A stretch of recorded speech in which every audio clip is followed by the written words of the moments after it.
My name is Beth Blumberg, and I am from Charles City, Iowa, and I am the director at the Cedar River Complex in Osage. My doctor found my lump at a regular physical, and it wasn't really bothersome to her, but a little bit. She said, why don't we just send you to the hospital for a mammogram? And it was the week of my son's graduation from high school, and I thought, I have reception, I have graduation, I have senior night, I don't have time for this. And I really wasn't worried anyway, because it was just a small, tiny little lump. And so 2 weeks later, June 6th of 2012, I went and had a mammogram, and they did the mammogram and then the ultrasound, and then back to the mammogram and to the ultrasound. And so I thought, oh, there's a little worry here. And they had found a little something, and the radiologist said to me, it's bothersome and you need to get it checked further. Again, still, the eternal optimist, I thought, it's fine, you know. I have 3 sisters, and 2 of them had had scares before and had had biopsies, and it was nothing. So I surely thought that was my case too. So I went back to my doctor's office so she could refer me, and when she walked in and she had the look on her face like, I'm so sorry, I thought, she thinks I have breast cancer. But I don't, you know. So I went to Mayo Clinic the next day, and they pretty much thought that I had breast cancer, but of course they didn't tell me that for sure yet. You know, I'm telling everyone, they don't know for sure. So I always just kept thinking, it's not there, it's not there. So the next week it was confirmed I had breast cancer. I had 2 lumps in my right breast, and so they were too far apart for a lumpectomy, so they were going to have to take the whole breast. There was some precancerous stuff in the left side, so I chose to have a double mastectomy at that time. So July 3rd of 2012, I did that, and then started the reconstruction right away as well. Had the expanders put in, and then started my year journey of surgeries. I didn't have to have any chemo or radiation, so that was a blessing. Like I said, it was a blessing not to have chemo or radiation, but that kind of made me panic a little too, because I thought, if I have chemo, I can kill everything, because that one little cell that got away, I don't want it in there.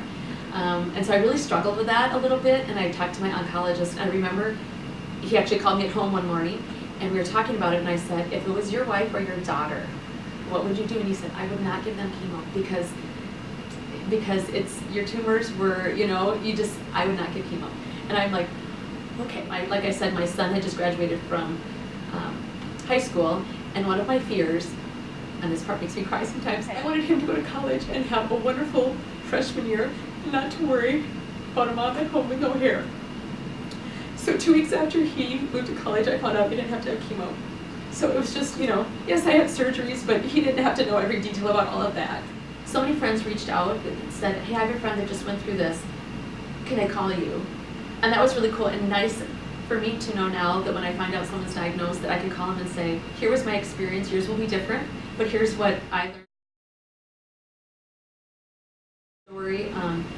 My friends, my actual prayer group friends, and my sisters and my parents, after I left for Mayo Clinic the day before my surgery, they took over my house, and they painted my bedroom, new furniture, new bedding, new wonderful chair to recuperate in, new flat screen TV, they had contacted all these other people and had like figurines and just things and pictures, and they totally redid my room in a beautiful color of blue, and so that was called Project Blue.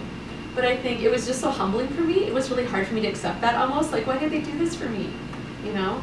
But how cool that I hope to pass that on, and so people that are doing that, going through breast cancer or any kind of hardship, that I can do something special like that for them. It's just exciting to me because, of course, I had a mammogram before this at age 40, maybe 41, because I put it off a little ways. But I wasn't regular, and then I was diagnosed when I was 45, and so I hadn't had regular, you know. And now I'm like, go in there every year. Why wouldn't you? That is a no-brainer. Go in.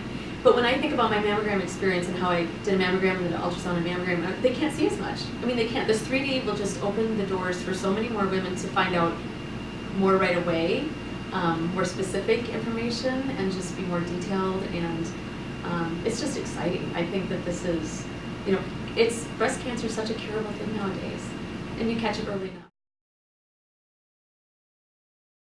I just think that the digital mammogram will just enhance women's experience, make it easier, but just to have those details before, because the minute you have that little question of it wasn't quite right, your mind just goes to all these places. And I think with this 3D digital equipment, you'll have more information right away. You have to be checked. You just have to have a mammogram, and I'm not gonna say it's painless, but it is pretty painless. It's easy, and it's your body, and you need to take care of your body. And self-breast exams, even on the younger girls. I mean, it feels like cancer. It's affecting more and more people younger and younger, and so it's just really important. And it's not. You think it'll never happen to me, because that's kind of what I thought. It'll never happen to me, and it did. It's just an honor for me to share my story with people in our area and beyond, and get the message out there that it is so important to get your mammograms yearly, and self-breast exams, and just to take power of your own life. And God gives us one body, and we need to take care of it. And bad things can happen, and people get sick, but the things that we can control and the tests that we can take are so important. So go out and do it. Get your mammogram.